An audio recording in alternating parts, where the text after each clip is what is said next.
Welcome to Attic Static. Tonight we have 19 stories for you, including the umbrella of the inner city, the pendulum of the void, the guest at the iron gate, and more. Dim the lights, get comfortable, and let the rain carry you. The umbrella of the inner city. The city had died in a collective gasp of silence.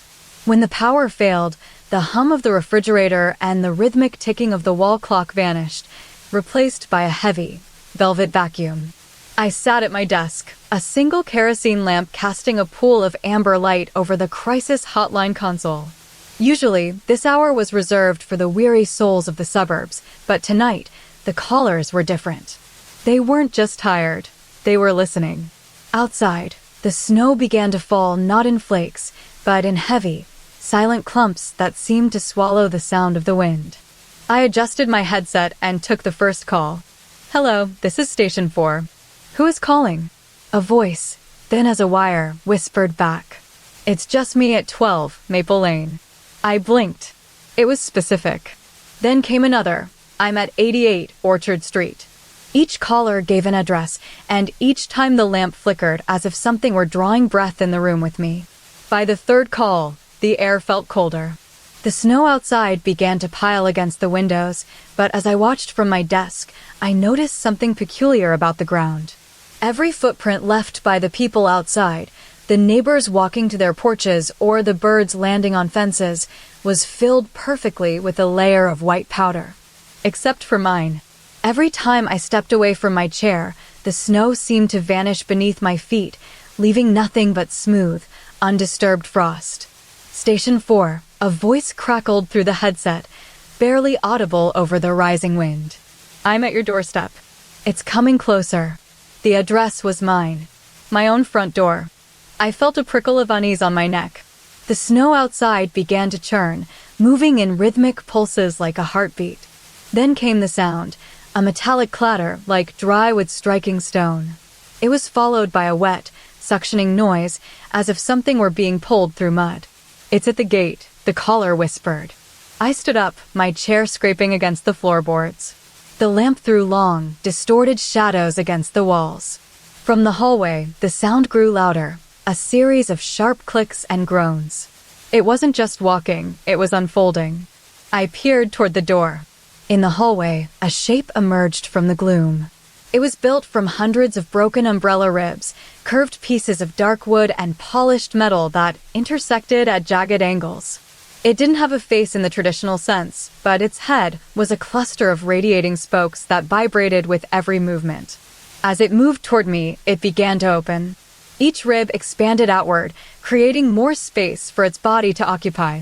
The closer it got to my desk, the wider it became.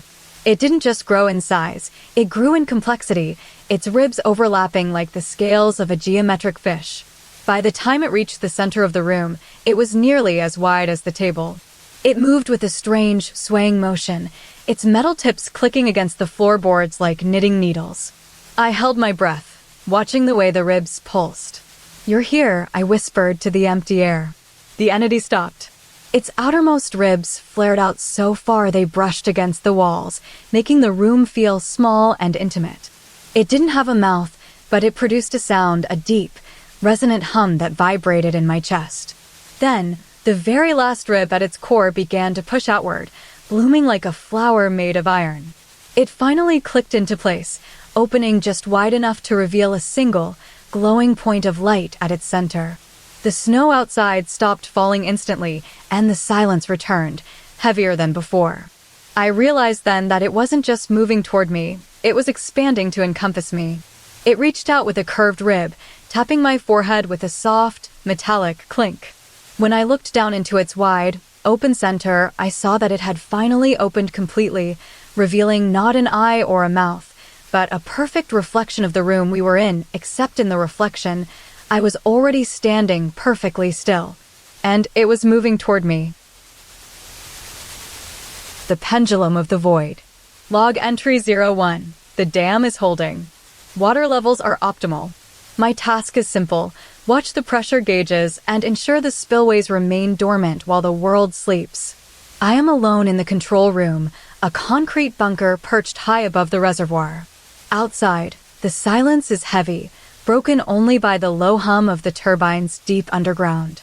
There is a peculiar thing about this specific stretch of wilderness. It feels as though the landscape is holding its breath. Log entry 04. Something strange occurred during the 3rd hour. I stepped onto the observation balcony to check the horizon and noticed a gap in the firmament. It isn't a cloud or a storm, but a literal puncture in the sky, roughly 20 feet wide. It looks like a jagged tear in a piece of silk, revealing something deeper than blue. What haunts me most is the birds. I watched a flock of swifts diving toward it from 3 miles away, only to veer sharply at the last second, as if hitting an invisible wall. They refused to enter the radius of the hole. Log entry 08. The temperature in the control room has dropped 5 degrees since sunset. It isn't a draft. The air feels heavy, almost viscous. I notice the shadow on the floor first. It doesn't belong to any piece of furniture or to me. It is a tall, elongated shape that seems to cast itself onto the concrete without a source. It moves with a rhythmic, mechanical grace. Log entry 12. The entity has manifested fully. It stands in the center of the room now. It is not human-shaped in the traditional sense. Its body resembles a pillar of woven copper wire and weathered driftwood.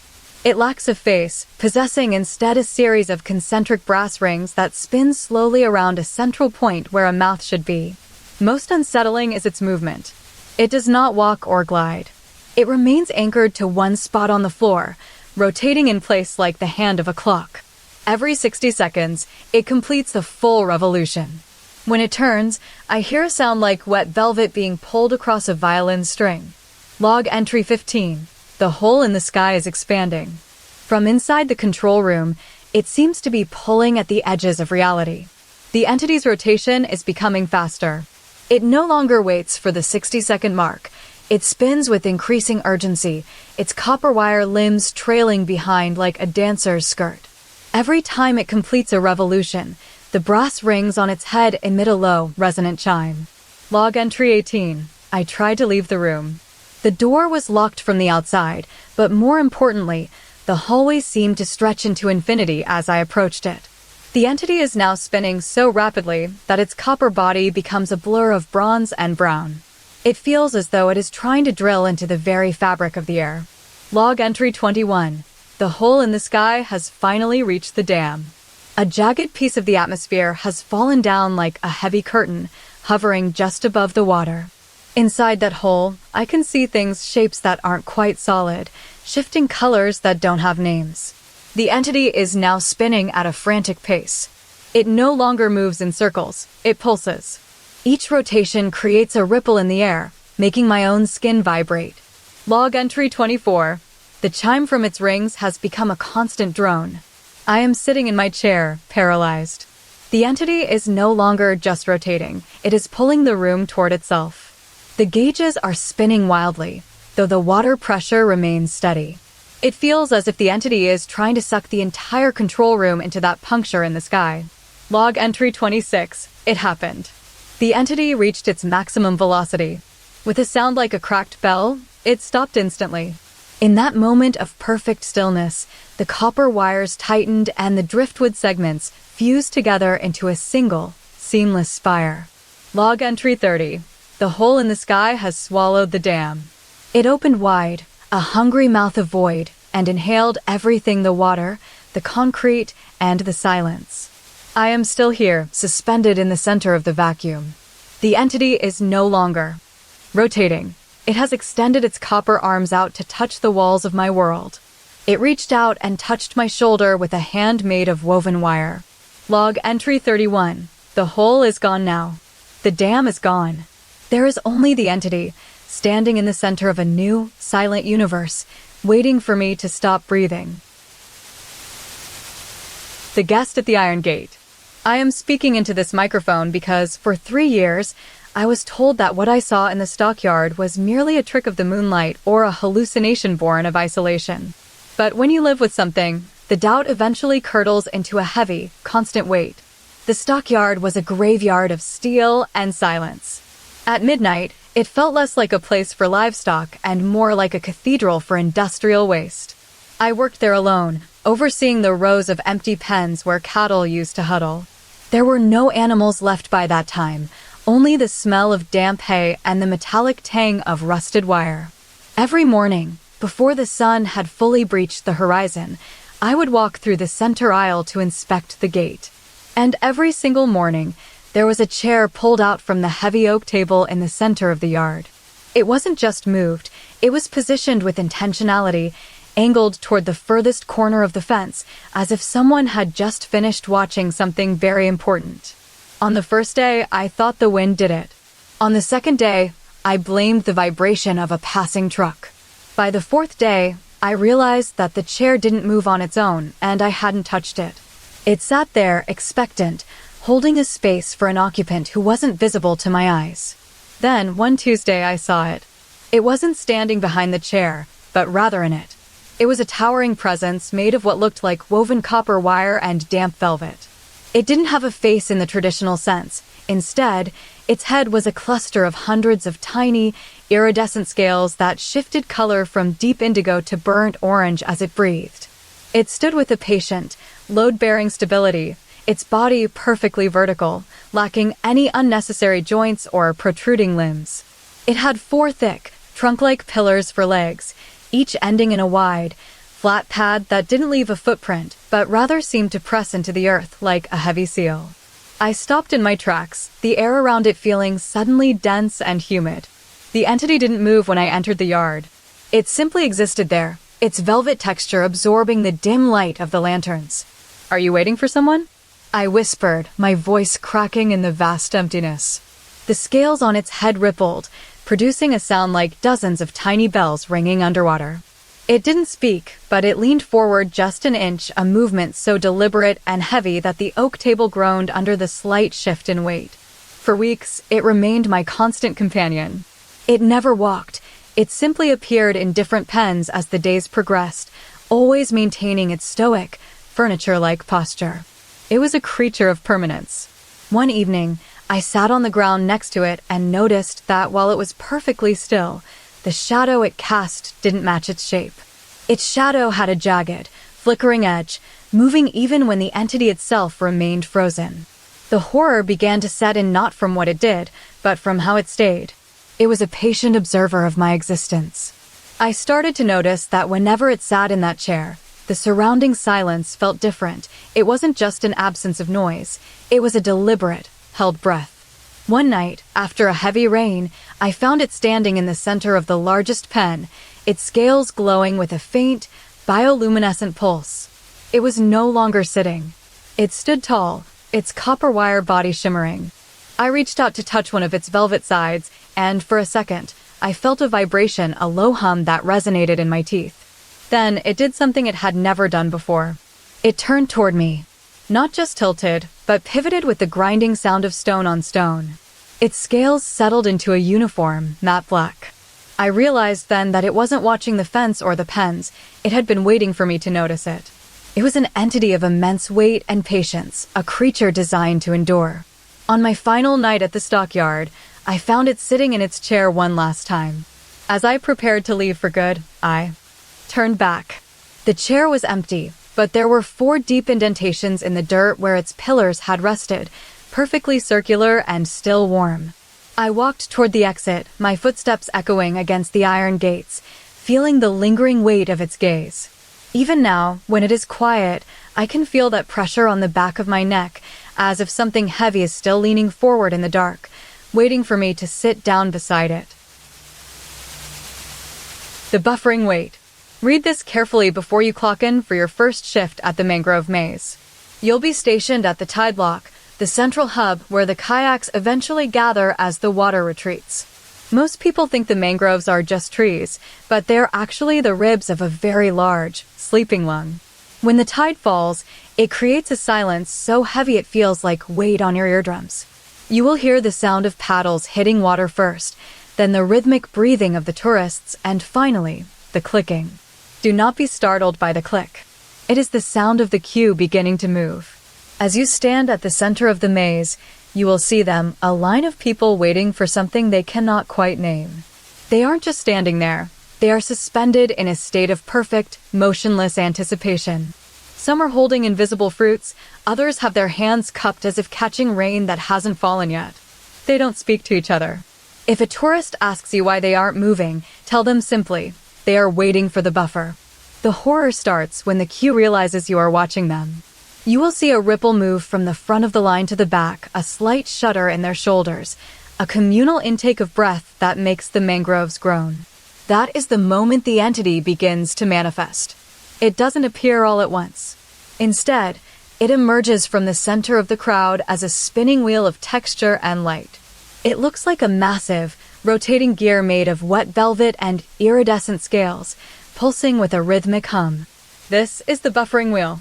At first, it spins with a frantic, blur-like speed, humming a high note that makes your teeth ache. But here is the rule. The longer you dare to watch it, the slower it turns. It is a hungry movement. If you blink and look away for even a second, it will resume its frantic pace, eager to be noticed. But if you hold your gaze, it begins to grind. It slows down until each rotation feels like a physical effort. You can see the details now, the way the velvet ripples like water, the way the scales catch the dim light of the mangrove canopy and refract it into shades of bruised plum and lichen green. As it slows, the people in the queue begin to change. They lose their individual features, their faces smooth out like melting wax until they are merely vessels for the wheel's patience. The atmosphere grows thick, smelling of ozone and damp earth. The silence becomes absolute, broken only by the low, guttural groan of the wheel as it struggles to complete a single rotation. You will feel an immense pressure in your chest, as if the wheel is pulling the very air out of your lungs to fuel its slow progress. Eventually, you will reach a point where the wheel moves so slowly that it seems almost stationary, yet it never truly stops. It becomes a heavy, agonizing crawl, a single rotation taking minutes, then hours. The people in the queue will begin to lean toward it, their bodies arching like bows, their mouths slightly parted as if tasting the very friction of its movement. You will feel your own pulse sinking with the wheel's sluggish pace. Your heart will beat once every 3 seconds, heavy and deliberate. Then the sensation changes. The hum deepens into a vibration that travels up from the mud of the maze floor into the soles of your boots. The velvet on the wheel begins to fray at the edges, shedding tiny, glowing threads that float toward you like slow-motion sparks. You will realize then that the wheel isn't just moving through space, it is eating time. It consumes the seconds you spend watching it, leaving you with a sense of profound exhaustion even though you haven't moved an inch. Finally, after what feels like an eternity of observation, the wheel will reach its lowest possible speed, a movement so glacial that it feels like a heartbeat in deep water. In that moment of near stasis, the queue will collectively exhale a single, synchronized sigh that echoes through the trees. The people will finally step forward, moving as one unit toward the center, and the wheel will suddenly snap into a blur of impossible speed, vanishing into the shadows of the mangroves with a final, sharp crack like a whip. You will be left standing in the mud, your lungs burning, your vision blurring from the effort of watching it all happen. The tourists will move on to the next section of the maze, but you will remain, feeling the lingering weight of the stolen seconds. When the tide finally returns to fill the gaps between the roots, you will notice a small piece of velvet caught on your sleeve, still vibrating with the memory of the turn. The Symphony of the Early Frost. I am the last one left on Willow Lane. For 3 weeks, the rest of the world has been basking in a humid, golden August, but our street has surrendered to an impossible autumn. It arrived with a sudden, violent crack of frost that turned the grass into brittle glass and painted every maple leaf in a bruised, deep crimson. While my neighbors sleep in a summer haze, I sit in my kitchen and listen to the season bleed out. The air here smells of damp earth and wood smoke. Even though the neighbor's garden is still heavy with peonies, their petals heavy with dew that refuses to evaporate. I keep this record because the silence is no longer empty, it is occupied by the waiter. The waiter arrived on the 3rd day of the thaw, manifesting first in the kitchen as a low, subterranean hum that vibrated my teeth and made the silverware dance against the porcelain plates. Then it began to speak. It does not possess a human throat. Its voice is a woven tapestry of every hold music loop I have ever endured, the tinny jazz of a dental office, the sweeping violins of a long train ride, and the rhythmic synth pulses of a supermarket on a rainy Tuesday. These melodies are braided together into a fluid, melodic speech that flows between notes like water over stones. The waiter is not a ghost in the traditional sense. It is a physical mass of shifting textures. It looks like a collection of floating velvet ribbons, each one a different shade of plum and ochre, swirling around a core of humming crystal. It doesn't walk so much as drift, trailing threads of sound that linger in the air like incense smoke, clinging to the corners of the ceiling. At first, I thought it was just a companion to my solitude, but then the autumn deepened with an unnatural persistence. The frost on the windows began to form patterns that mimicked sheet music, sharp staccatos of ice and long, flowing ligatures across the glass. One evening, as I sat by the hearth watching the fire struggle against the encroaching chill, the waiter drifted into the room and hovered before me. It didn't have a face in the way we do, but rather a cluster of glowing spheres that pulsed in time with its music, shifting from soft amber to a deep, bruised violet. "Is it time yet?" it asked, its voice a perfect harmony of a muffled saxophone and a soft piano trill. I replied, "Not yet, the tea is still hot." The waiter hummed a low, resonant cello note of agreement, its ribbons undulating like kelp in an underwater current. But as the days passed, the transition became more aggressive, almost predatory. The street began to lose its color, the reds turning to a dusty, skeletal brown. My neighbors stayed inside, but they weren't just sleeping. They were becoming part of the scenery, preserved like insects in amber. I saw Mrs. Gable from number 4 standing perfectly still in her yard, her skin textured like birch bark, her hair replaced by clusters of copper needles that clattered in the wind. The waiter grew larger with each passing hour, its ribbons expanding until it brushed against the ceiling, weaving a canopy of velvet over my head. It began to weave my memories into its music. When it spoke, I could hear the specific pitch of my mother's laughter blended with the elevator music of my first job. I heard the lullaby of my childhood spliced with the mechanical whir of a clockwork toy. It was gathering me, pulling the lingering moments of my life into its orchestral web. The thaw inside the cave-like silence of our house accelerated. Every night, the temperature dropped 5 degrees, and every morning, I found more of the velvet ribbons tangled in the furniture, heavy with the weight of spent time, as if they had been soaking up the very essence of the rooms. Last night, the waiter reached out a ribbon that felt like crushed silk and touched my forehead. The music shifted into a frantic, high-pitched violin solo that seemed to vibrate in my very marrow, making my vision blur with every sharp note. It was no longer just playing, it was conducting the final movement of my existence. "The season is complete," it whispered, the melody resolving into a final, perfect chord.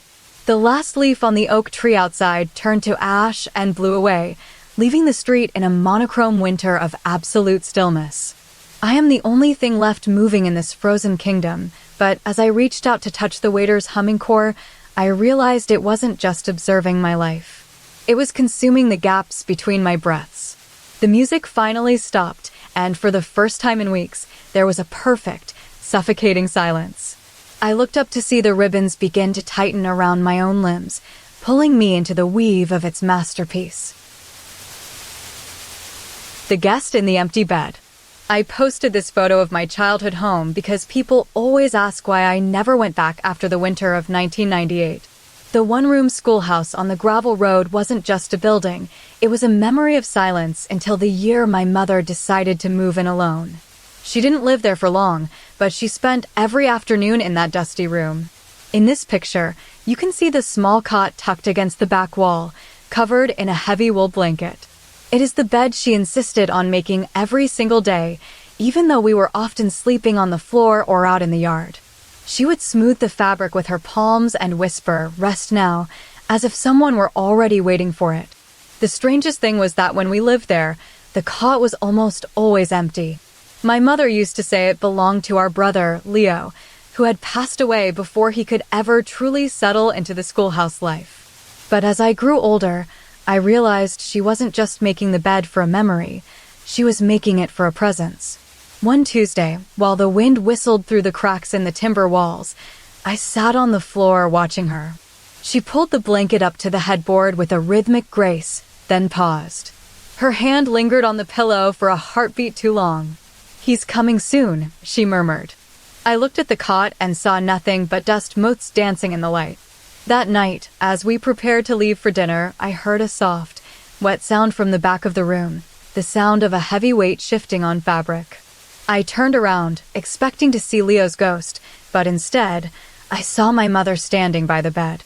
She was looking at the empty space with an expression of intense, focused concentration.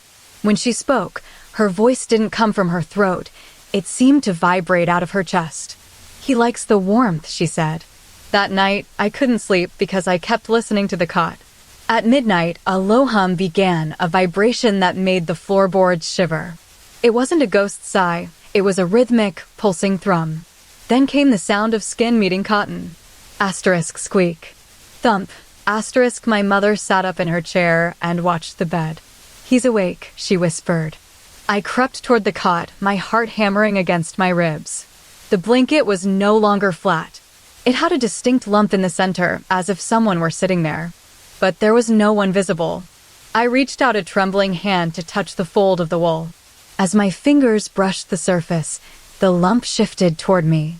It wasn't just a bump, it was a shape. A physical weight pushed back against my palm. Then, from beneath the heavy fabric, a face emerged. It was Leo's face, but not quite.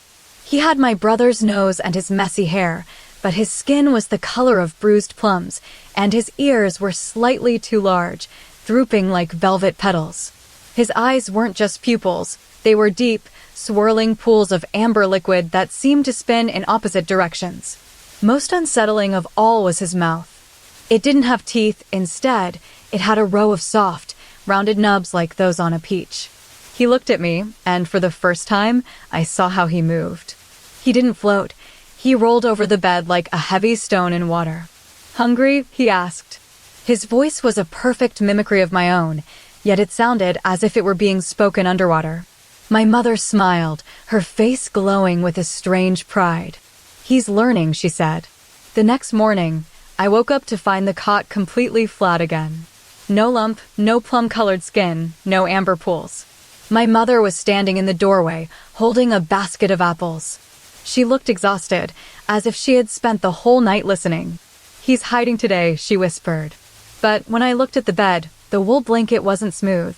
There were deep indentations where his weight had pressed down, and right in the center, a single, damp smudge of plum-colored moisture remained on the fabric. That was the day I realized he wasn't just visiting. He was inhabiting the space between what we saw and what stayed hidden. He lived in the folds of the cloth, waiting for us to stop looking at him long enough for him to move again. Now, when I think of that schoolhouse, I don't see an empty room. I see a bed that is never truly vacant. It sits there, holding its breath, waiting for me to turn my back so he can rise once more. Last night, in my own bedroom at home, I felt a sudden weight settle on the edge of my mattress. I didn't turn around, but I heard the wet squeak of skin meeting cotton, and the smell of bruised plums filled the air. The geometry of the folded street. Entry 1. The drill began at 9 o'clock. We were told to seek shelter in the subterranean bunker, a concrete ribcage buried beneath our town. It was supposed to be a simple exercise in endurance, but when the heavy steel door groaned shut and the latch clicked into place, I realized we weren't just underground. We were tucked away from the world entirely. There are 4 of us. My father, my sister, 2 others who joined us at the last second. The air smells of damp limestone and old grease. Entry 4. Something is wrong with the layout. I spent an hour mapping the corridor, but the measurements refused to stay consistent. From the main hub, it should be exactly 40 paces to the communal kitchen. Today, it felt like 60. When I walked back, it was only 20. The walls don't just hold space. They seem to stretch and compress like a lung inhaling air. Entry 9. We heard it for the first time during the second hour. A sound of shifting gravel, not from our feet, but from inside the walls. It sounded as if a massive house were being folded over on itself. My father says it is just the pressure of the earth, but I saw the way the shadow of the hallway elongated. The light from our lanterns didn't just fall, it bent at sharp angles, reaching toward the ceiling as if trying to grab something hanging there. Entry 14. We decided to explore the side path. It is a narrow vein of stone leading away from the main hub. I expected it to lead to the storage room, but when we stepped onto it, the ground beneath our boots felt soft, like mossy velvet. Then, the street began to change. Entry 15. We walked for what felt like minutes, yet my sister gasped as she realized the path was widening into a courtyard. But then, just as we reached the center, the geometry flipped. The courtyard became a long, straight corridor again. It is a street that never leads home the same way twice. Every time we turn a corner, the layout recalibrates. Entry 18. That was when I saw it. At the end of the shifting street stood the dweller. It isn't a ghost in the traditional sense. It is a person smeared into its own blocky ghost, as if a man were dropped into a bucket of wet clay and then struck by a hammer to create sharp, unfinished edges. Its torso is a series of jagged rectangles. Its shoulders are thick, cubic planes that don't quite meet the neck. It doesn't have smooth skin. Instead, it has surfaces, flat faces on its chest that catch the lantern light like a faceted gemstone. Entry 21. The dweller moved toward us. Its movement was rhythmic and mechanical, a series of sudden snaps rather than fluid glides. One moment it was 10 paces away, then it shifted instantly to 5. It has no distinct face, but rather a cluster of protruding cubes where features should be. One cube represents an eye, a heavy, square protrusion that seems to track our movement. Its limbs are thick and segmented like a chair made of mahogany blocks, yet they possess a strange, vibrating motion. Entry 24. It spoke. Not with a voice from its throat, but as if the air around it simply crystallized into sound. Is it straight? It hummed. The word didn't echo. It landed and sat in the air like a heavy stone. Entry 26. We tried to retreat, but the street shifted again. The path back to the hub stretched until it was nearly a mile long, while the path forward toward the dweller shortened until we were nearly touching its blocky chest. It reached out with a hand made of 3 distinct prisms and touched my shoulder. Its surface wasn't cold or warm. It felt like the texture of unfinished marble. Entry 29. We realized the bunker is not just a room. The drill was a lie. The door didn't shut to keep the world out. It shut to trap us inside this folding, breathing geography. The dweller isn't an inhabitant of the shelter. It is the architect of the street. It is trying to finish its own shape, and every time we walk through its territory, it steals a bit of our smoothness to sharpen its own edges.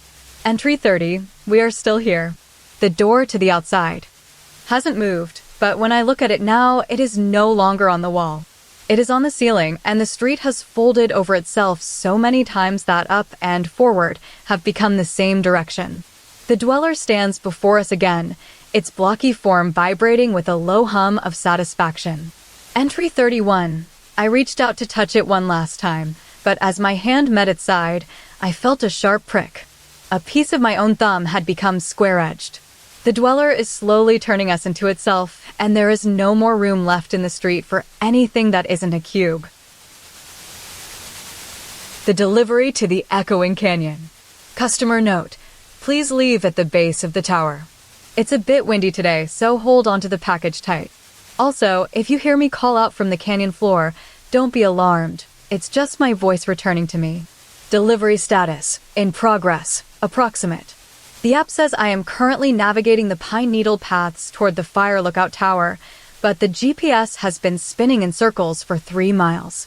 My engine hums a low, steady note against the silence of the woods until I reach the clearing where the tower stands, a skeletal spire of weathered cedar reaching into the mist.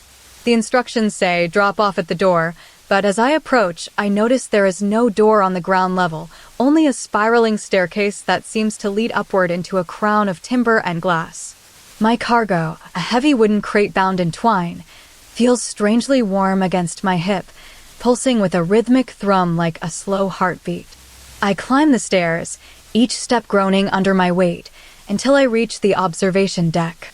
It is wide and circular, smelling of old resin and damp earth. In the center of the deck stands a massive stone basin, and hanging over it is a sign that reads, "For the one who listens." I set the crate down, and the moment the wood touches the floor, the silence of the forest shatters. From the canyon below, a jagged split in the earth that stretches out toward the horizon, an echo returns. It isn't my footsteps or the wind. It is a voice, crisp and clear, as if someone were standing right beside me, whispering, "Is it heavy?" I blink, looking around the empty deck. There is no one there but me. Then, the canyon speaks again, slightly louder this time. "I have been waiting for your wait." The sound doesn't bounce off a wall.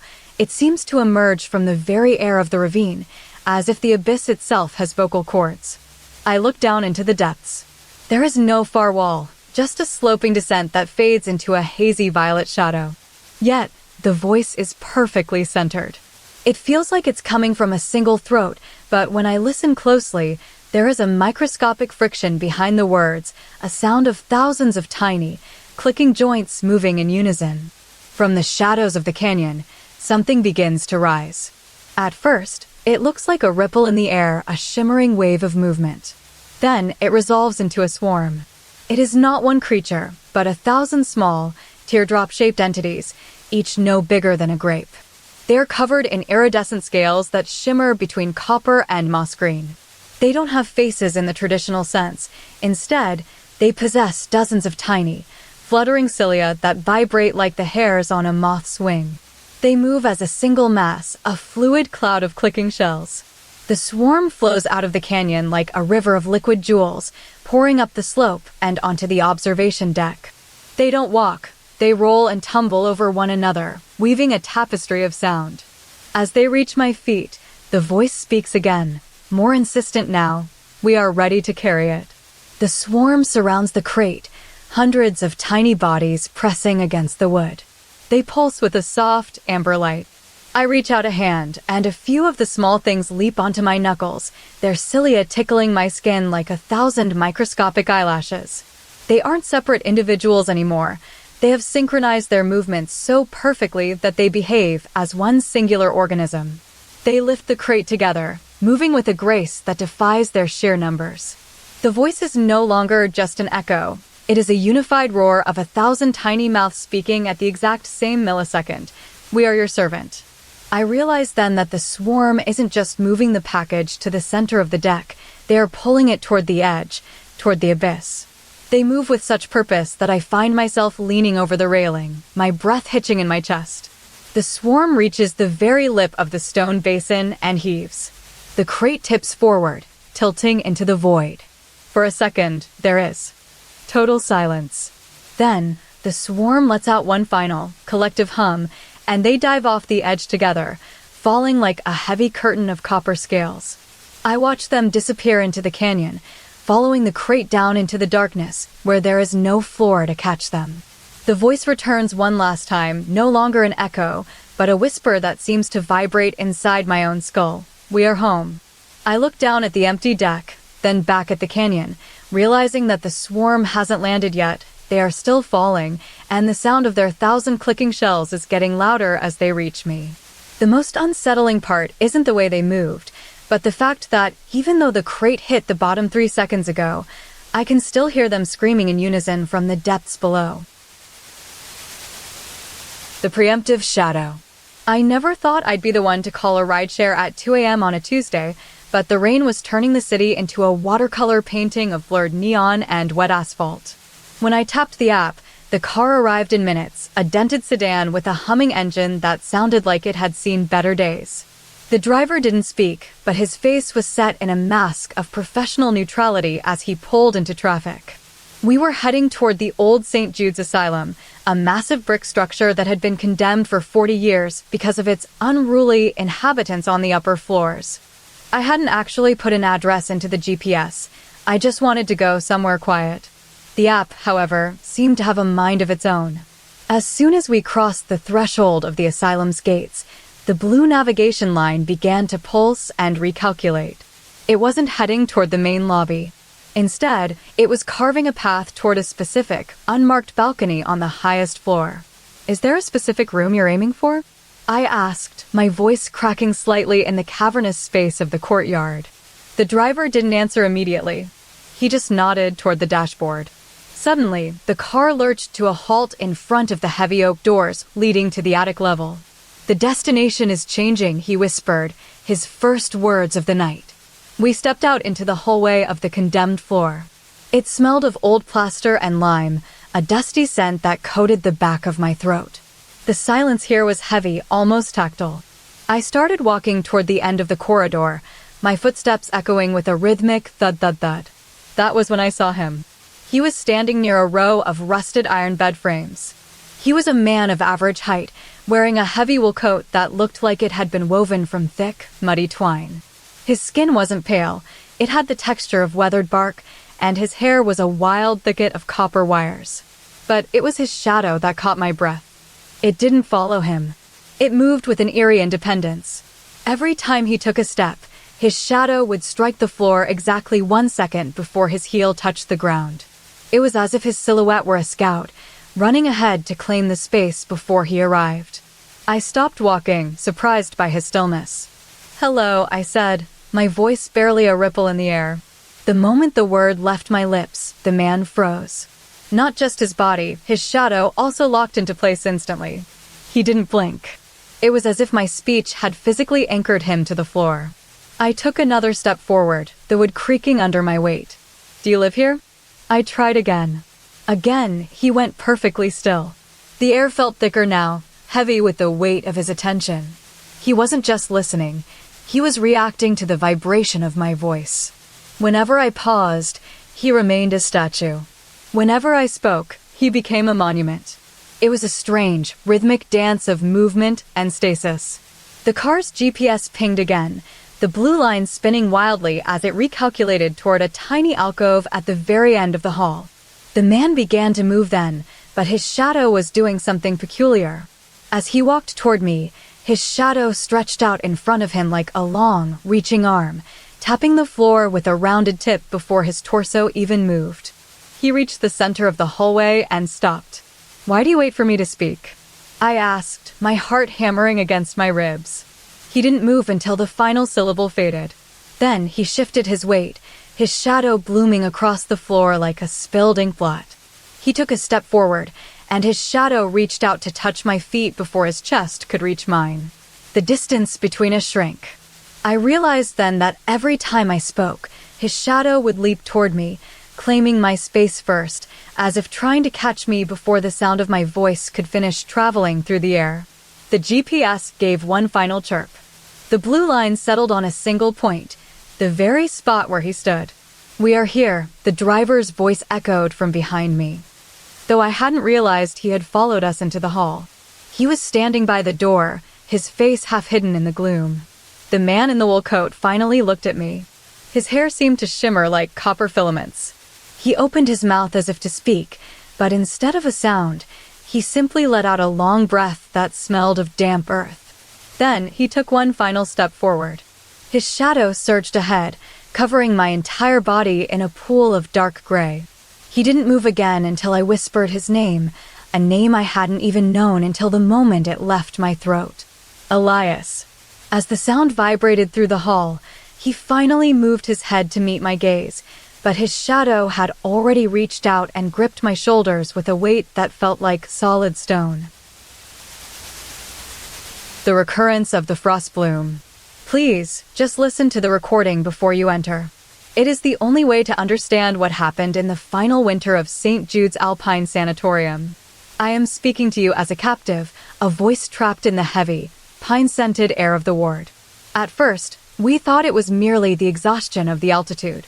We were 12 patients and 3 nurses, tucked away in the high peaks where the snow never truly melted. But then, the repetition began. It started with Sister Martha. She would pour a cup of tea, set it down, and then, as if her brain had tripped over its own shadow, she would reach for the teapot again. The patients followed. I remember waking up on Tuesday to find Thomas staring at his book, having read the same sentence 40 times in a row, his lips moving but his eyes unmoving. By Wednesday, it was worse. Everyone began reliving yesterday with agonizing precision. We weren't just remembering, we were performing. We ate our soup, finished it, and then immediately reached for the spoon again to eat the soup that was no longer there. The nurses moved in synchronized loops, their footsteps creating a rhythmic thrum against the floorboards like a heartbeat of a clock that refused to tick forward. It was during the 4th day of the loop that we felt it, the first true sign of the guest. It wasn't a sight, but a sensation. A sudden, sharp drop in temperature would hit the center of the room, followed by a scent that defied logic, the smell of crushed violets and old copper, like a garden buried under wet metal. We didn't see it yet, but we knew something was standing between us. I remember the feeling of its presence more than its shape. It felt like a weight on my shoulders, a heavy velvet cloak made of ice. The demands began then. One night, as the temperature plummeted and the violet copper scent grew thick enough to taste, I heard a voice that wasn't human, yet it resonated in my marrow. "Give me the rhythm," it whispered. It wanted us to move in time with it. We started walking in a circle, our feet hitting the wood at the exact same millisecond. But by the next morning, the demand shifted. The guest was no longer satisfied with our movement. "Give me your stillness," it commanded on the 5th day. We froze. For 3 hours, none of us blinked or breathed deeply. We were statues in a gallery of ghosts. Then came the most terrifying shift. The guest stopped demanding actions and began demanding memories. It wanted our yesterday. Every time we tried to move into tomorrow, it would pull us back. We would reach for a new thought, and it would snatch it away, forcing us to inhabit the exact same moment of yesterday again. I saw Sister Martha cry as she relived the moment of her first heartbreak over and over, while her hands continued to pour the tea that was now a permanent fixture in our minds. By the week's end, we were exhausted by the repetition. The air grew colder, and the violet copper scent became pungent, almost stinging our nostrils. I realized then that the guest wasn't just watching us, it was consuming our progression. It was eating our next. It wanted us to be a perfect, unchanging painting of a single day. On the final night of the winter, the demands reached their peak. The guest didn't want our movements or our memories anymore. It wanted our perspective. I saw the physical form finally manifest in the center of the ward. It wasn't a man or a beast. It was a shimmering, translucent cluster of geometric shards, like a floating chandelier made of frosted glass. Each shard pulsed with a soft, amber light, and as they spun, they hummed a low, vibrating note that shook our teeth. It didn't have a face, but it had a center, a core of swirling mist that looked like a trapped storm. It moved toward me, the temperature dropping so sharply my breath turned into tiny crystals of frost before it could leave my lips. The smell of violets was replaced by the sharp, ozone tang of a coming thunderstorm. It didn't speak with words this time, it spoke with a pull. It pulled my consciousness into its shards. I felt myself being stretched thin, my thoughts becoming pieces of glass held in its orbit. For a moment, we were all part of it, a collection of souls suspended in a beautiful, frozen architecture. Then, the guest made its final demand. It didn't want us to relive yesterday anymore. It wanted us to belong to it forever. The loop broke. The repetition ceased because there was no longer any next left to explore. We were simply now held in the amber glow of the frost bloom. The sanatorium is empty now, but if you go there, you will find the chairs still arranged for 12 people and 3 nurses. You will smell the copper and the violets. And when you stand in the center of the ward, you will feel the temperature drop, and you will hear the sound of a single glass shard shattering against your own heartbeat. It is waiting to see if you are ready to be its next piece. The echo in the surface. Welcome to the buoy tender, kid. You'll find that life on this rusted hull is rhythmic, the creak of timber, the slap of waves, and the constant, rhythmic blink of the channel marker we sit beside. But before you take your first watch alone tonight, you need to understand the physics of the water here. It isn't just a medium for light, it's a storage unit for what remains behind. Most sailors think the reflection is an instant reaction, like a shadow cast on a wall. They are wrong. On this stretch of the channel, the reflection has a delay. When you look into the surface and see yourself, your image isn't just mimicking you, it's trying to catch up to you. Tonight, when the fog rolls in thick enough to taste like wet wool, the water will settle into a glassy perfection, mirroring the hull above with startling clarity. That is when you must watch your own face carefully. During my 3rd week, I was leaning over the railing, watching the marker's rhythmic pulse. The green light hit the surface, and I saw myself looking back, a clear, crisp version of my own tired features. I blinked. For a heartbeat, I stayed still, but my reflection continued to blink. It was a fraction of a second of lag, like a film reel stuttering. I chuckled, thinking it was just the movement of the tide. But then, I turned my head to look at the mast behind me. In that moment, the reflection didn't turn with me. It stayed facing forward, staring at where my face had been a second before. I froze. My heart hammered against my ribs as I slowly rotated my head back toward the water. The reflection was now trying to catch up, its features rippling like a disturbed pond as it hurried to meet my gaze. That's when I realized it wasn't just an image, it was an entity.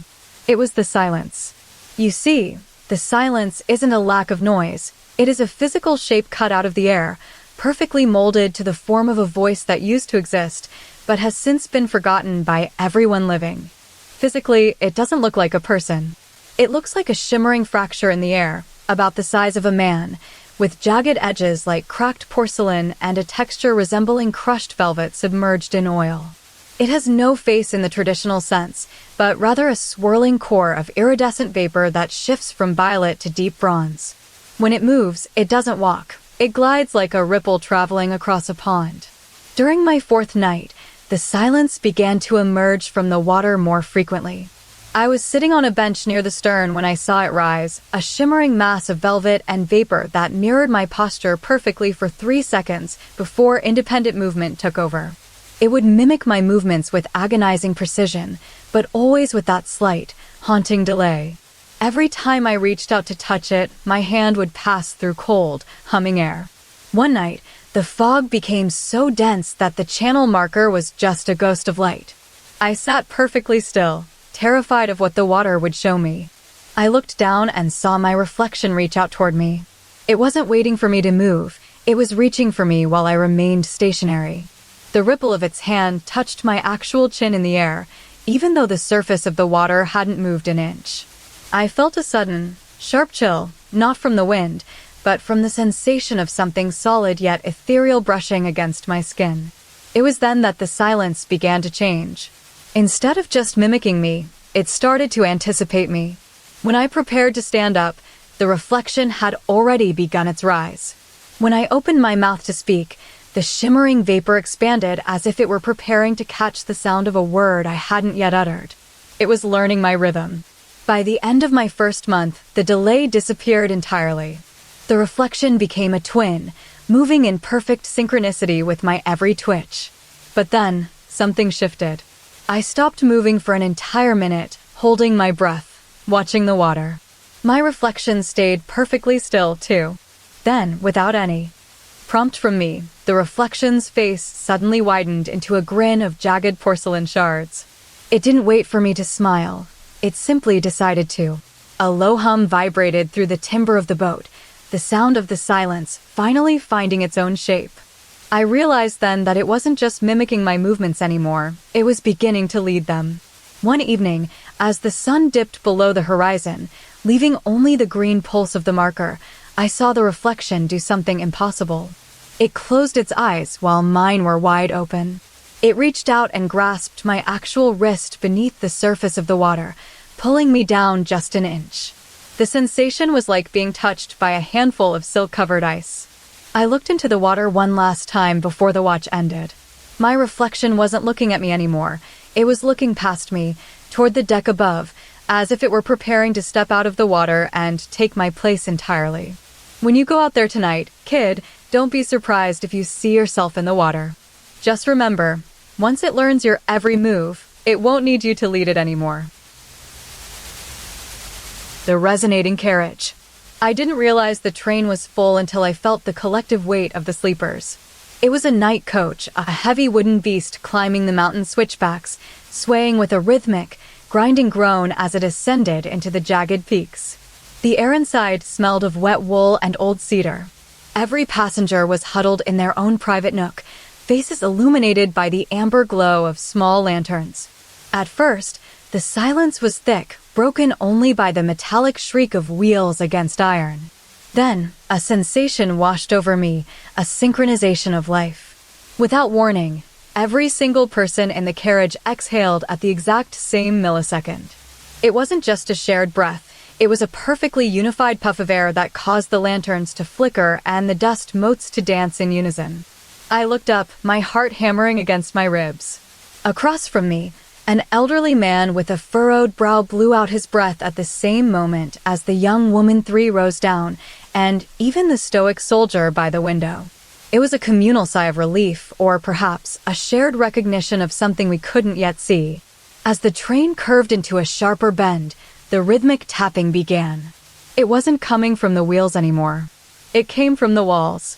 I pressed my ear against the mahogany paneling and heard a sharp clink-tap. Then another. Clink-tap. It was the sound of something hard hitting wood, not a thud, but a percussive strike. From the ceiling above me, a cluster of loose piano hammers descended. They weren't attached to a frame. They were a chaotic swarm of ivory and felt-tipped wooden mallets, floating in the air like a school of hummingbirds. They didn't have a face or a body, but they possessed a frantic, purposeful movement. One hammer struck a protruding knot in the wood above my head. Elias, the sound was clear. It wasn't just a noise, it was the note of my name being played on a string that lived inside the timber. I felt a prickle of heat at the base of my neck. I turned to the person sitting next to me, a woman with hair pinned back in a neat coil. "Did you hear that?" she whispered. The hammers responded instantly.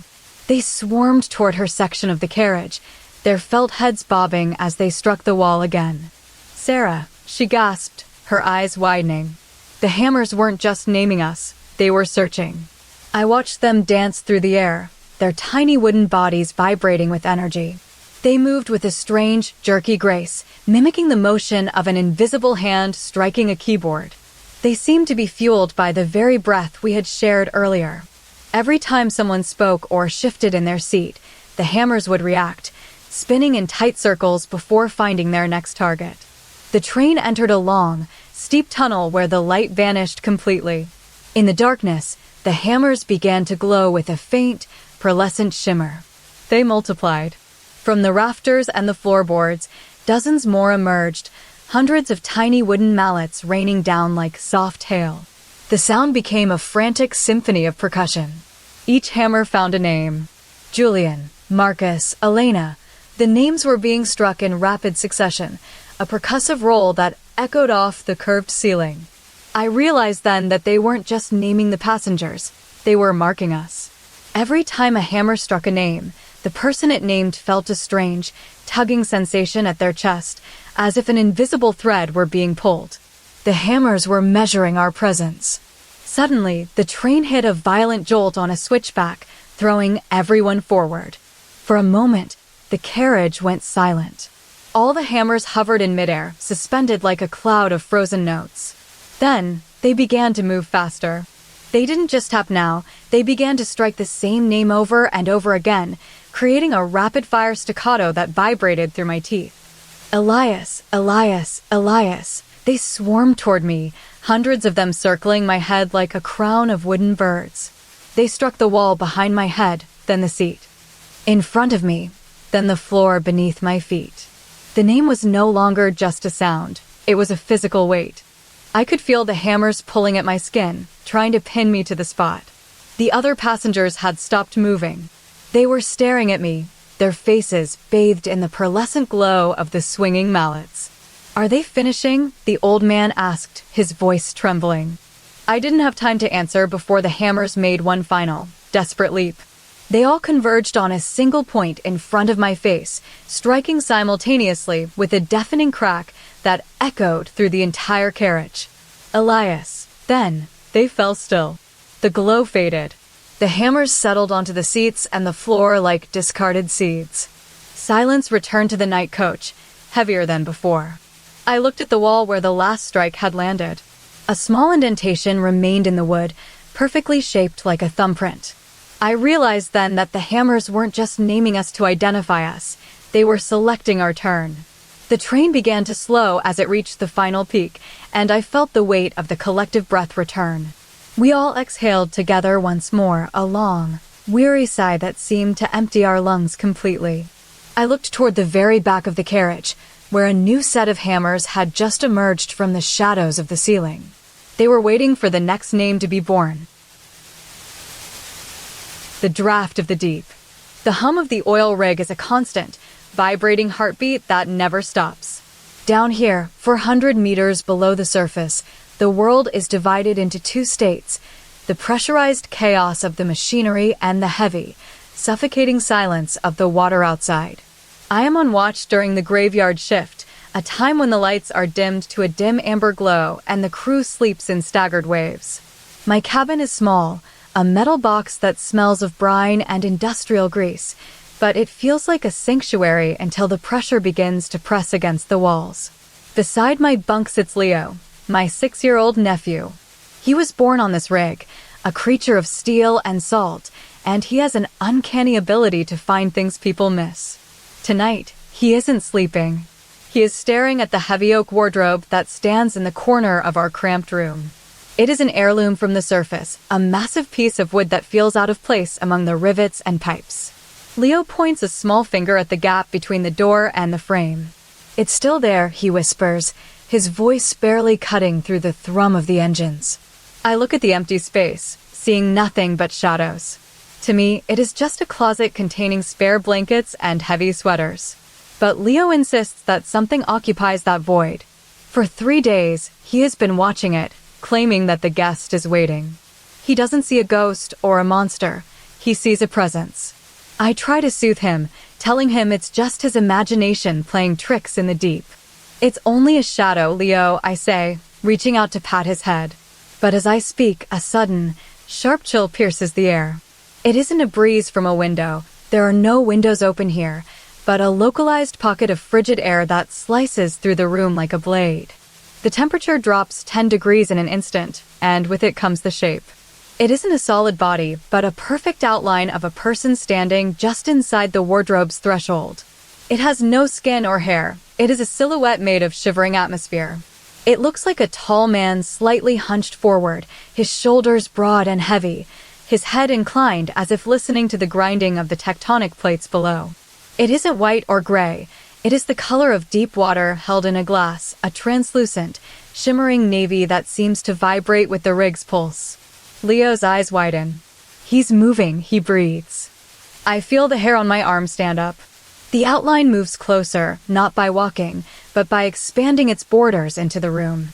It doesn't make a sound, yet the air around it feels thick, like walking through invisible silk. I find myself beginning to speak, my voice trembling as if I am offering a prayer to a god who has forgotten to answer. "Dear Watcher of the Deep," I begin, my voice cracking in the sudden cold.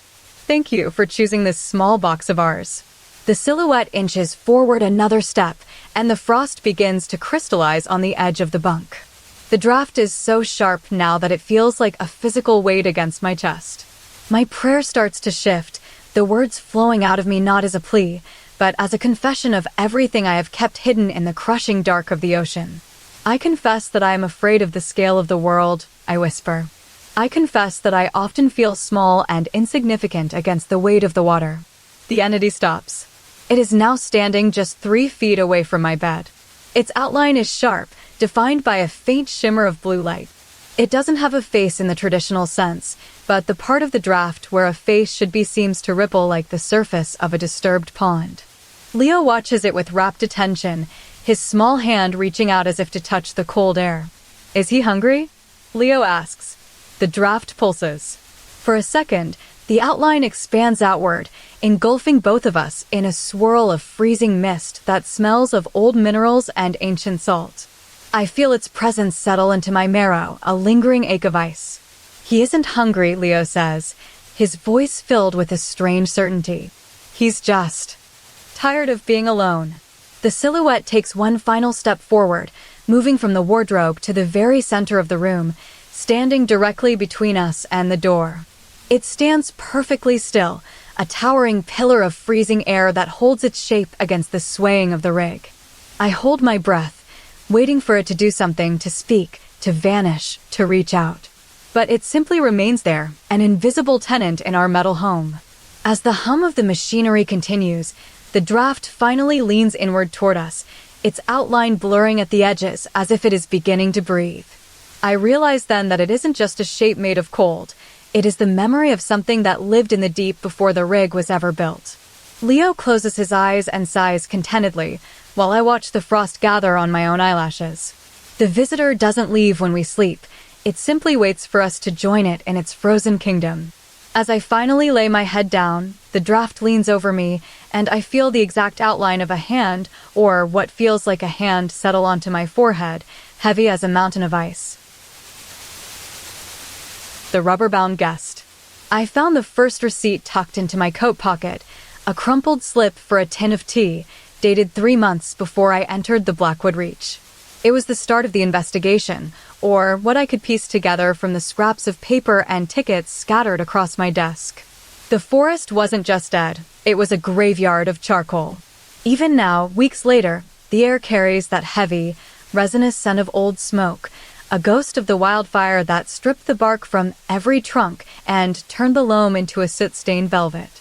I went there seeking silence, but the silence was far from empty. By day 3, I noticed the first rhythmic anomaly. It started as a faint sound in my recording device, a long, steady exhale of air. It wasn't mine. Every time I took a breath, it responded with its own.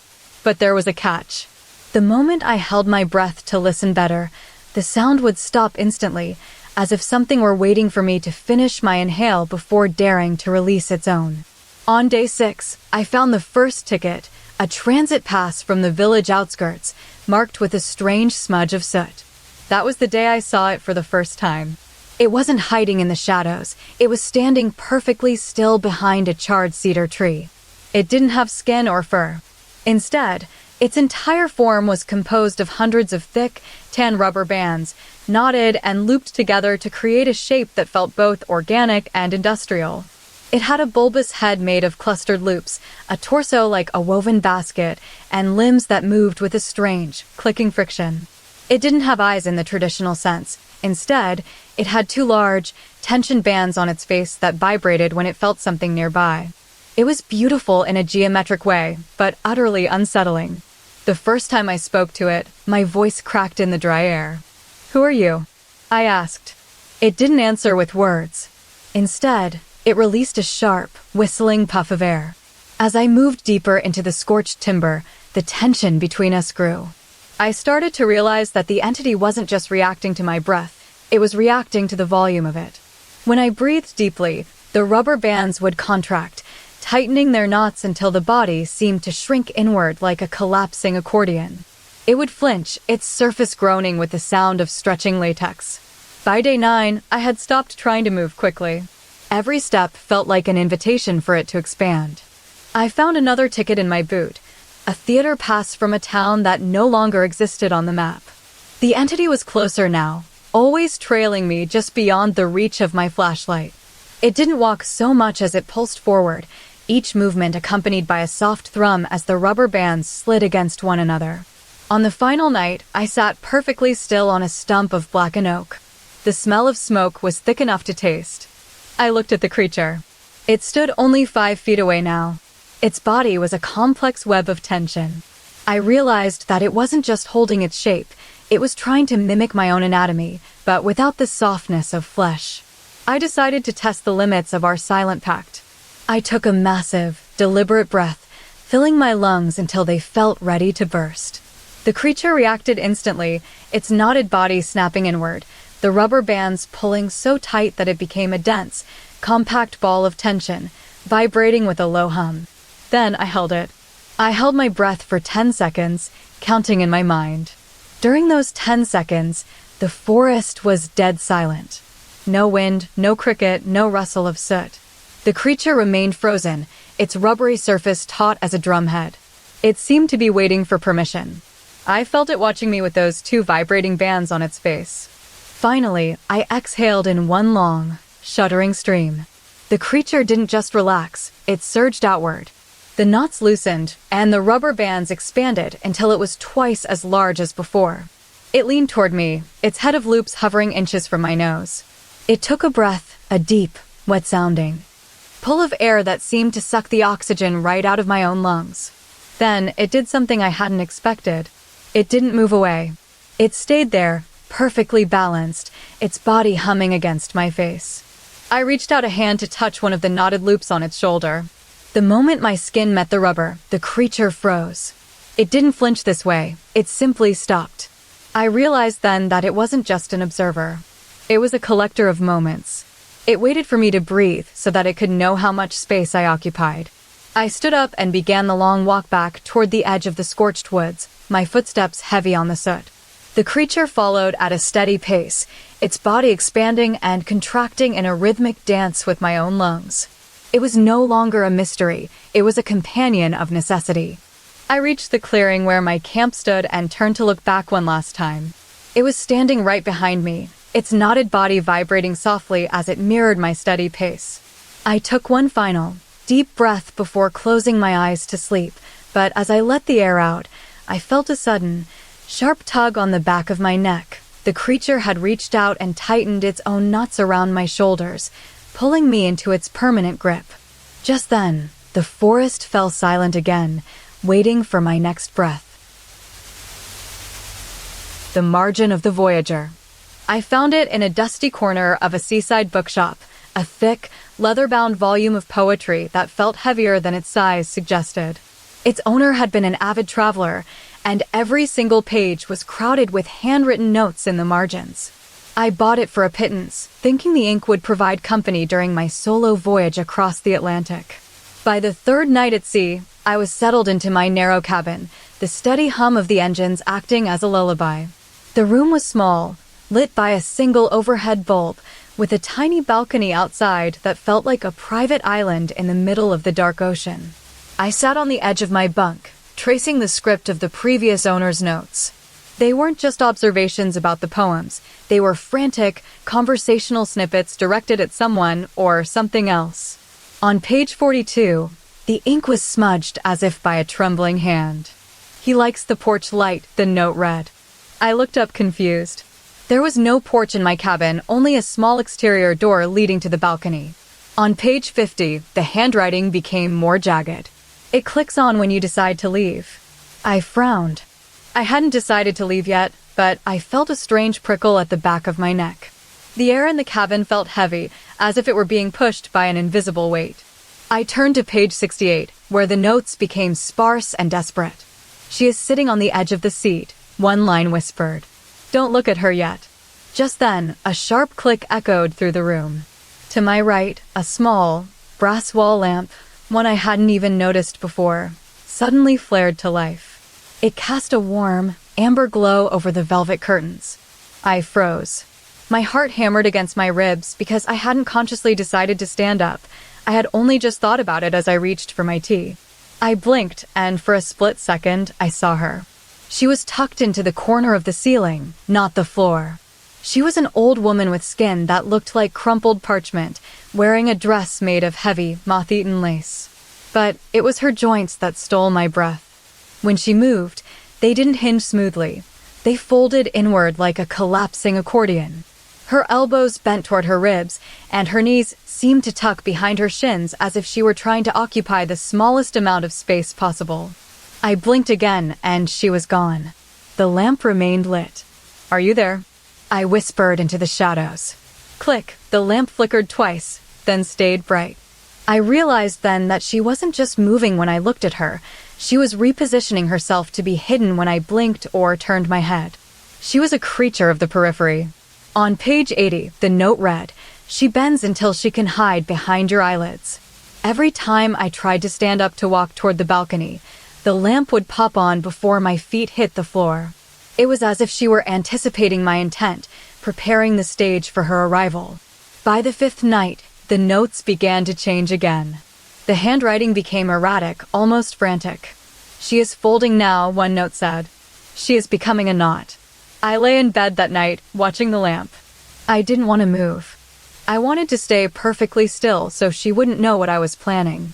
But even in my stillness, the click happened. It wasn't just the light, it was the sound of her joints snapping into new positions. I finally gathered my courage and sat up. "Show yourself," I commanded. The lamp clicked on instantly. She appeared in front of me, barely 3 feet away. She wasn't standing straight. Her spine was curved like a question mark, and her shoulders were pulled forward so far they almost touched her chin. Her arms didn't hang down, they folded inward, her hands cupping her own face like a blooming flower. Her skin rippled with every microscopic adjustment of her bone structure. She wasn't just an old woman, she was a living sculpture of geometry. She didn't have much hair, only thin strands of silver that looked like spider silk. When she finally opened her mouth to speak, it wasn't a voice that came out, but a soft, dry rustle, like paper rubbing against paper. "You thought of the door," she rasped. I stared at her, mesmerized by the way her neck bent sideways, nearly 90 degrees, to look directly into my eyes. Her face didn't move, but her jaw unhinged slightly to the left. "I am always here," she continued, "whenever you are about to go." She reached out a hand. Her elbow bent outward in a way that looked almost painful, creating a sharp angle like a broken branch. She touched my cheek with a thumb that had 3 joints instead of 2. "Do not be afraid," she whispered, her body collapsing into a heap of folded lace and bent bone at my feet. "I only appear when you are ready to move forward." I felt a surge of relief. She was just a little spirit of transition, a companion for the traveler. I breathed out, feeling the tension leave my shoulders. I reached down to touch her head, feeling the strange, angular texture of her skin. Then I realized that she hadn't moved back into the corner when I finished speaking. She was still right there, tucked against my knees in a perfect, folded knot. I closed my eyes for a moment to rest, and then I felt it, a sudden, sharp click of her shoulder joint adjusting as she leaned forward. When I opened my eyes again, the lamp was off, but she was still there, her face inches from mine, waiting for me to make my next move. The echo of the timber walk. Please, stop asking me to describe the silence. You keep circling back to that same night, seeking a detail that isn't there, but for me, it was the loudest thing in the forest. I had defected from the high-altitude research station just to find some solitude, and I chose a trapper shelter buried deep in the boreal timber, a sturdy, cedar-planked hut with a heavy sod roof. It felt secure until the first morning of the frost. When I woke up, there was a soft, rhythmic thrumming above my head. A small cluster of birds had settled on the roof, their tiny claws kneading the moss. They were simple wood warblers, unremarkable and peaceful. But by the second morning, there were twice as many. By the third, the weight of them made the rafters groan under a heavy layer of feathers and chirps. They didn't fly away when I stepped outside. They simply watched me from their high perch, a congregation of witnesses waiting for something to happen. It was on the 4th night that the rhythm changed. I was sitting by the hearth, nursing a cup of bitter tea, when I heard it, a heavy, muffled step from just outside the door. It wasn't the erratic scuttle of a squirrel or the deliberate stride of a bear. It was a single footfall, perfectly measured. Then, a fraction of a second later, I heard a second footfall. It was my own walk, echoed back to me by something in the shadows. The next day, I saw it for the first time through the crack in the door. It wasn't a ghost or a mere shadow. It was a creature composed of textured bark and velvet moss, standing nearly 7 feet tall with a torso that resembled a knotted pine trunk. It had no face in the traditional sense. Instead, its head was a broad, flat surface of lichen, and it moved with a strange, liquid grace. It didn't just follow me, it imitated me. Every time I took a step forward, the creature would wait for my heel to hit the dirt before it moved its own heavy limb in perfect synchronicity. It was learning my gait. If I stumbled, it corrected itself with a slight, elegant wobble. On the 6th day, the birds on the roof became frantic. They weren't just sitting anymore. They were leaning toward the edges, their heads twitching as if trying to see what lay beneath them. The creature began to move closer to the shelter every night. It no longer stayed in the tree line.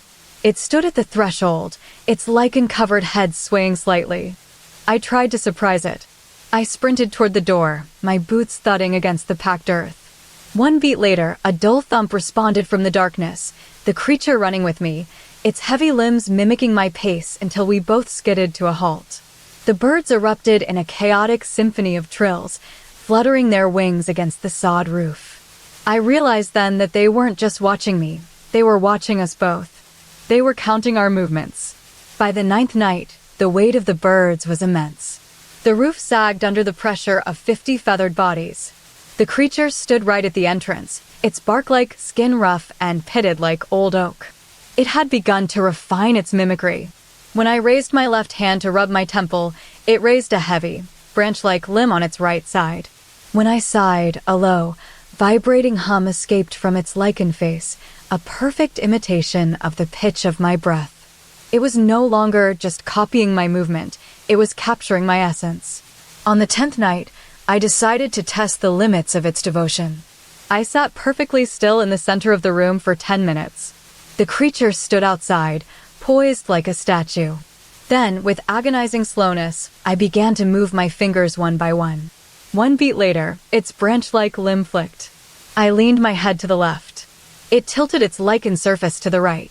It was capturing the nuance of my personality in motion. Then came the final night. The birds were so heavy they had begun to press into the mud on the roof, their tiny beaks prying at the edges of the straw.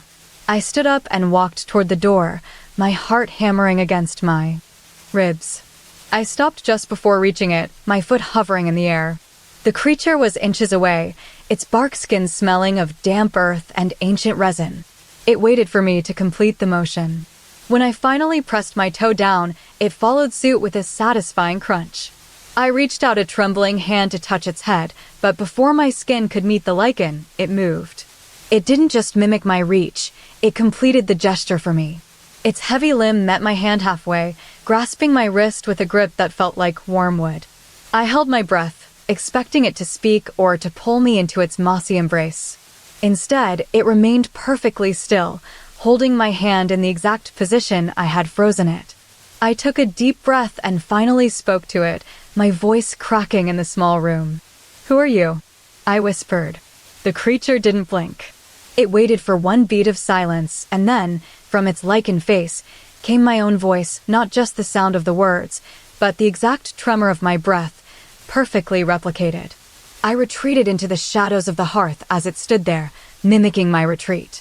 The birds above fell silent all at once, their collective weight pressing down like a heavy blanket of feathers. I realized then that it wasn't just learning to walk like me, it was preparing to replace me. I closed my eyes and felt its presence looming over me, no longer an observer, but a successor waiting for its turn to move. The stuttering bride of the garage. My father's garage was a graveyard of rusted machinery and half-finished projects, but its most peculiar trait was the heavy, industrial automatic door. It was supposed to glide shut with a satisfying hum, but lately, it had developed a stubborn, rhythmic twitch. Every time I clicked the remote, the door would swing downward, pause for a heartbeat as if contemplating the effort of closing, and then spring back open just a crack. It didn't matter how much oil I applied to the tracks or how many times I reset the sensor. It behaved as though something outside was pushing it inward, and something inside was pulling it out. One rainy Tuesday, while clearing out a stack of dusty crates, I found an album of black and white photographs my mother had kept. They were mostly landscapes, but tucked into the middle pages was a series of 3 portraits taken in this very garage 40 years ago. In the first photo, standing by the workbench, was a woman. She wore a high-collared velvet dress with puffed sleeves and a veil that didn't quite cover her face. Her hair was braided into dozens of tiny, tight loops. Most unsettling, however, were her eyes. They weren't just dark, they were a deep, bruised violet, framed by heavy lids that looked perpetually sleepy. In the first photo, she stood at the far back wall, barely more than a smudge in the background. I took the album into the garage and sat on a stool. As I watched, the automatic door gave its signature jerk down, then open. A faint sound drifted from the rafters, a humming melody that felt fractured, like a record skipping over a single groove. It was a lullaby, but the verses were tumbling over one another in an illogical sequence. "Sleep now, Deep in dream / the sun is lost beneath the stream / wake now. The stars are bright / close your eyes, find the morning light. Each line felt misplaced, falling into the next like stones dropped into water at irregular intervals. I looked back at the photo. I blinked and my breath hitched. The woman was no longer at the back wall. She had moved forward 3 feet, her violet eyes seemingly tracking me across the paper. "Did you move that?" I whispered to the empty room. The door groaned, falling inward with more force than before. I grabbed the album again and looked. She was closer now, standing near the center of the workbench. Her velvet dress appeared heavier in this version, the fabric bunching around her waist. But it was her movement that haunted me. She didn't just move from point A to point B. Every time I looked away and back, she seemed to exist in a state of frozen stutter. She wasn't gliding, she was flickering. One moment she was a blur of violet and velvet, the next she was sharp and distinct, as if her existence were a film reel skipping every 3rd frame. The garage grew colder. The smell of old oil mingled with something sweet and slightly metallic, like crushed violets. Sleep now, find the morning light / wake now. The stars are bright, the lullaby sang again, the verses still out of order. I felt a draft on my neck. I looked at the 3rd photo. The woman was right in front of the lens, her face taking up nearly the entire frame. Her veil had fallen back to reveal a wide, serene smile that revealed too many teeth, not sharp fangs, but perfectly flat, rectangular teeth. She looked as though she were about to speak. Suddenly, the automatic door slammed shut with a violent thud, yet it didn't stay down. It hovered halfway, vibrating against the floor. In the sudden silence, I heard a wet, rhythmic clicking sound coming from the corner where the workbench sat. It wasn't a human footstep. It was the sound of something moving in increments, a sharp click, a pause, and then another click. I looked toward the workbench. The photo was still in my hands, but I no longer needed to look at it to see her. She was standing there in the physical world. She wasn't a ghost in the traditional sense. She was a glitch in the room's reality. Her violet eyes pulsed with a dull light, and her hair loops swayed even though there was no wind. She moved toward me in that same stuttering fashion. Click, she was 5 feet away. Click, she was 3 feet away. Click, her hand was reaching out. She didn't walk.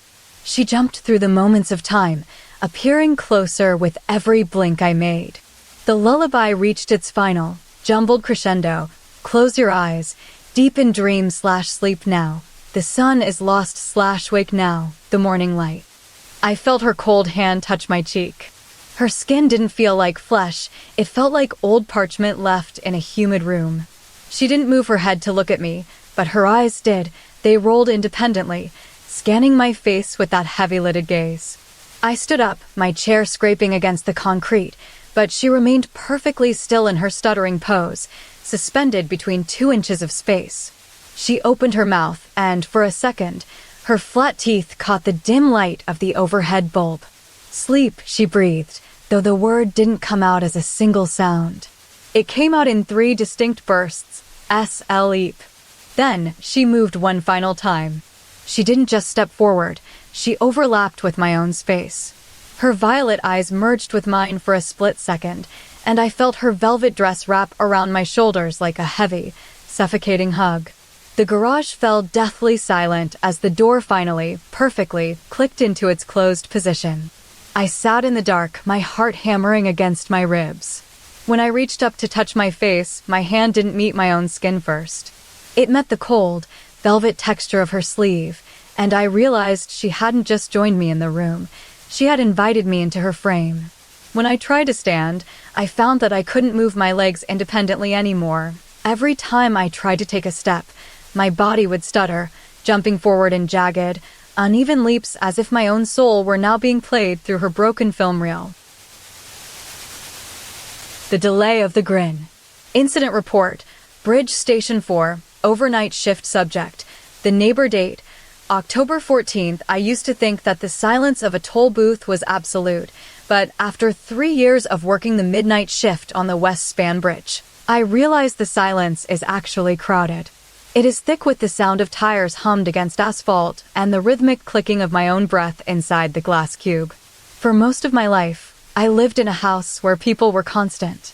Now, my world is defined by the passing faces, blurred ghosts of commuters who move from left to right, never staying long enough to be named. It started on a Tuesday around 3:14 a.m. The fog was heavy, clinging to the suspension cables like wet wool. A car pulled up to my booth, its headlights cutting through the mist. It was a modest sedan, and inside sat a man. He looked unremarkable, average height, wearing a coat the color of river silt. When he rolled down his window, he didn't speak immediately. He just looked at me. "Good evening," I said, my voice sounding strangely hollow in the small space. The man opened his mouth to respond, but there was a hitch. His face remained perfectly neutral for a heartbeat too long. Then his lips pulled back into a wide, beaming smile. It wasn't a normal smile. It arrived with a slight delay, as if his brain had sent the command and his muscles were just now receiving the signal to execute it. It was like watching a film where the audio and video were slightly out of sync. He didn't move again. He sat there, smiling at me while I waited for him to speak. "Is it always this quiet?" he finally asked. His voice was smooth, but his smile remained frozen, wide enough to show almost every tooth. I nodded and collected his coins. As he drove away, I noticed something in the dirt of the booth's threshold. A single footprint appeared. It wasn't a muddy smear. It was a crisp, deep impression in the dust, as if a heavy heel had pressed down firmly. But there was no one standing there. When the next car arrived, the man returned. He was still driving the same sedan, but his smile remained perfectly fixed, even when he wasn't looking at me. This time, as he exited the car to pay on foot, I saw 2 more footprints appear in the dust. They weren't where his feet were. They appeared 3 paces ahead of him, pressing into the ground with a soft thump sound that echoed despite the lack of an actual foot hitting the dirt. He moved toward me, his body swaying slightly as if he were walking through water. "Do you see them?" he asked. I looked at the prints. They were strange. The toes were elongated and ended in soft, rounded pads like a deer's, but the heel was perfectly flat and square. They weren't just marks. They were deep, moist indentations that seemed to pulse slightly. "The footprints?" I asked. He smiled again, that same half-second late grin. "They follow me," he said. "They're the weight of what is behind us." As he stepped back into his car, a 3rd set of prints appeared further out in front of him. They were pressing deeper into the ground with every second, even though he was standing perfectly still. I felt a prickle at the base of my neck. By 4 a.m., the fog began to lift, and the man returned for a 3rd time. He wasn't driving this time. He was walking toward the booth from the center of the bridge. His face was still that fixed, beaming mask of joy. Every step he took produced a footprint that landed exactly 2 seconds before his foot actually touched the ground. It was as if his shadow was trying to outrun him, or perhaps his body was catching up to where his weight had already decided to be. "Why are you smiling so much?" I asked, my hand trembling slightly on the lever. He paused. His eyes were wide and clear, but his mouth remained in that wide, exuberant curve. "Because," he whispered, "it is a very long way to get here." Then, something shifted. The footprints began to multiply. They weren't just coming from him anymore. Every time the man took a step, a new pair of prints appeared behind him as well, deep, heavy marks that seemed to be pressing into the ground with immense pressure, yet there was no one there to provide it. I looked at his feet. They were hovering just a fraction of an inch above the dirt. He wasn't walking, he was gliding. The prints were doing all the work. Then came the most unsettling part. The footprints began to move toward me independently. As the man stood still, 3 sets of tracks began to march forward from his position toward my booth. They weren't just marks, they were growing. They looked like the impressions of heavy, rounded palms pressing into soft clay. "They're hungry," he said. His smile finally reached its breaking point. It didn't break into a new expression. It simply stayed there, while his eyes began to well up with tears. He took one final step forward and stopped right at the edge of my booth. The footprints pressed toward me, stopping just inches from my toes. They were deep enough that I could see the curve of a heel. I realized then that he wasn't the one making them. He was simply the source.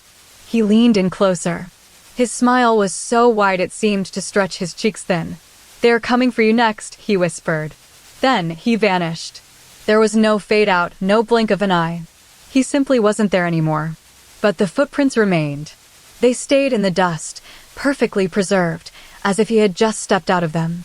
I sat in the silence for a long time, watching the marks.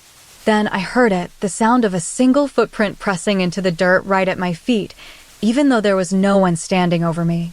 The weight of his presence settled onto my toes, and I felt a faint, invisible pressure as if something heavy had just leaned down to inspect my face. I looked up at the empty space above my head and saw his smile lingering in the air like a ghost of light. Then another print appeared right behind me, deep enough to feel like a hand reaching out to grab my shoulder. The Afterimage of Room 402. I checked into the Grand Ether Hotel because I needed a night of absolute silence, but the silence was deceptive. It wasn't a void, it was a heavy, expectant thing that seemed to press against my eardrums like deep water. The hallway on the 4th floor was a geometric nightmare, an infinite stretch of identical heavy oak doors, each with a brass handle and no room numbers to distinguish them. They marched into the distance in a perfect, rhythmic line, their polished surfaces reflecting a dim light that seemed to come from nowhere in particular. I sat in the center of the carpeted aisle, my legs folded beneath me, holding a handheld audio tour device I had rented from the lobby. It felt strange to have it here. Usually, these are for museums, but this one was designed specifically for the hotel's peculiar architecture. The narrator's voice was a velvet hum in my ear, guiding me through a sequence of stops that seemed impossible given the physical constraints of the building. "Stop 1, the voice whispered. The threshold of transition. I blinked and realized that while the hallway stretched out before me, it felt as though something else occupied the space too. About 10 paces ahead, there was a passenger. It wasn't a ghost in the traditional sense, it didn't float or hover. It stood firmly on the carpet, its body composed of jagged, crystalline shards that hummed with a dull amber light. It had no face, only a series of rotating geometric plates where features should be, and it wore a heavy cloak made of woven copper wire. Every time I blinked, it moved 3 inches closer. "Stop 2, the audio tour droned. The weight of memory. I counted my steps, trying to ignore how the passenger's amber light flickered with every heartbeat of mine. It was tall, impossibly tall, with a torso that looked like a cluster of raw garnets held together by silver veins. Its feet were wide and flat, resembling smooth river stones. As it moved, it didn't walk so much as it shifted through the air, its copper cloak chiming softly against its crystalline skin like 1,000 tiny bells ringing in a distant room. It was perfectly still for now, watching me with those rotating plates.